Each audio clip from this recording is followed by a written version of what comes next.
আসসালামু আলাইকুম। সবাই কেমন আছেন? আশা করি সবাই সুস্থ সুন্দর আছেন এবং নিরাপদেই আছেন। এখানে আমি একটা বাটিতে ২ টা ডিম নিয়েছি, সামান্য পরিমাণ লবণ এবং ৩ কাপের মতো আটা নিয়েছি। পানি দিয়ে এটা ভালো করে একটা হুইক্সের সাহায্যে আমি ভালো করে এটা মিক্সড করে নেব।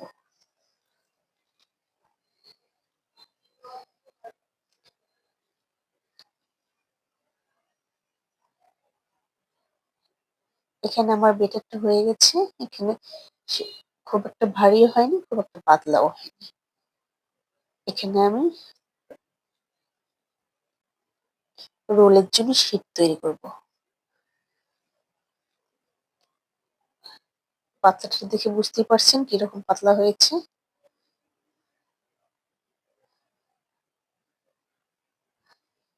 এখানে আমি সবজি নিয়েছি। আমার এই ফাঁকে বেটারটা একটু ১০ মিনিট ঢেকে রাখবো। এই ফাঁকে আমার সবজিটা হয়ে যাক। এখানে আমি পাতাকপি নিয়েছি, গাজর নিয়েছি।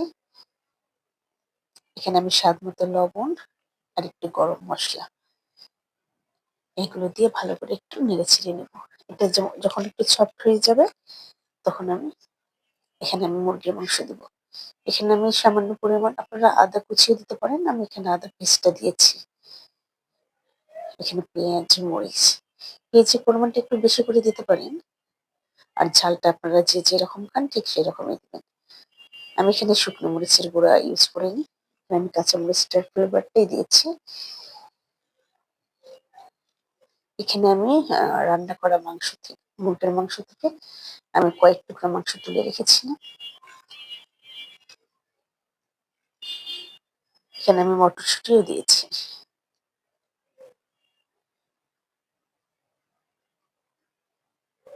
এটা খুব বেশি ভাজা, ভাজা করা যাবে না। আমার সবজিটা খুবই নরম সফট হয়েছে। এখন এটা আমি নামিয়ে নেব। এখানে আপনারা চাইলে ধনেপাতাও দিতে পারেন। আমি সামান্য পরিমাণ গরম মসলার গুঁড়ো দিয়ে দিয়েছি।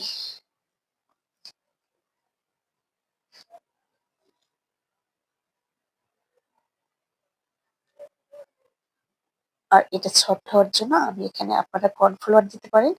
আমার কাছে কর্নফ্লাওয়ার ছিল না। আমি সামান্য পরিমাণে একটু ময়দা মিক্সড করে পানির সঙ্গে মিক্সড করে এখানে দিয়ে দিয়েছি।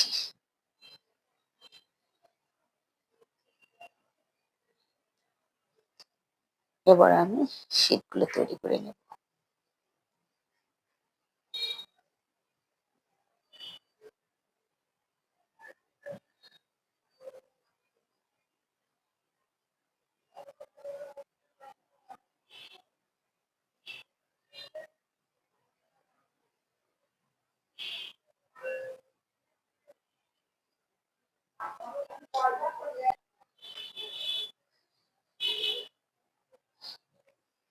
এভাবে আমি শীটগুলো সব তৈরি করে নেব। আমার শীটগুলো দেখে বুঝতে পারছেন কতটা সুন্দর হয়েছে। আপনি চাইলে বাজারে কেনা শীটটাও ব্যবহার করতে পারেন। এখন বাজারে অনেক ধরনের সব থেকে বিভিন্ন শীট কিনতে পাওয়া যায়। আপনারা ওগুলো কিনেও রোল তৈরি করতে পারেন। তবে বাড়িতে আমরা যে রোলটা তৈরি করি, যে শীটটা তৈরি করি অনেকটা স্বাস্থ্যসম্মত। যেরকমই হোক স্বাস্থ্যের দিক থেকে বিবেচনা করলে এটাই বেস্ট, তাই না? যাই হোক আমি এখানে রোলটা তৈরি করে নিচ্ছি। রোলটা তো আপনারা অবশ্যই তৈরি করতে পারবেন। সামান্য পরিমাণ আটা দিয়ে পানি দিয়ে গুলিয়ে নিয়ে একটা আটা তৈরি করতে হবে রোলটার গায়ে মাখানোর জন্য।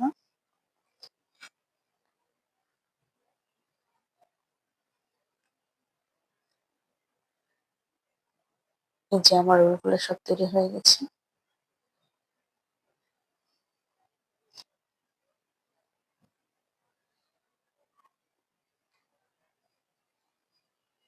এবার আমি এগুলো ময়দায় গড়িয়ে আমি ব্রেড ক্রামে জড়িয়ে নেব।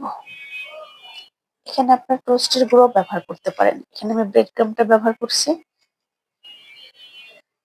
আপনার টোস্টের গুঁড়া কিংবা হচ্ছে পাউরুটি ব্রেড করে আপনার এটা তৈরি করতে পারেন।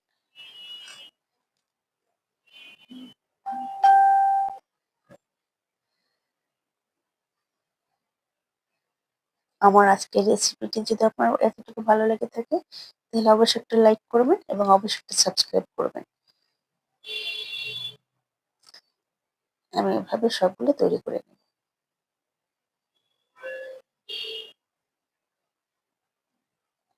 আশা করি আজকের রেসিপিটি আপনাদের অবশ্যই ভালো লাগবে।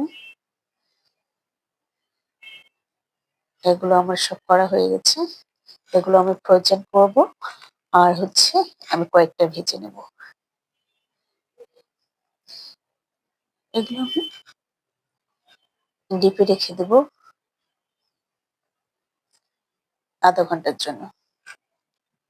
রমজানের জন্য এগুলো আপনারা ফ্রোজেন করতে পারেন। কোনো একটা এয়ারটাইট বক্সে আপনারা ফ্রোজেন করতে পারেন কিংবা কোনো জিপলক বক্সে ভালো করে রেখে আপনারা সারা মাস খেতে পারেন। আমি কয়েকটা ভেজে নেব।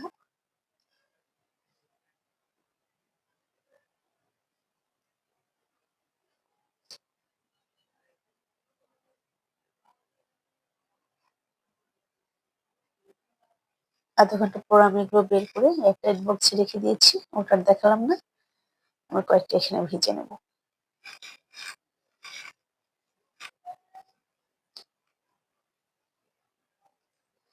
আমি আবারও মনে করিয়ে দিলাম অবশ্যই একটা সাবস্ক্রাইব করবেন। ওকে। যে আমার রোলগুলো তৈরি হয়ে গিয়েছে।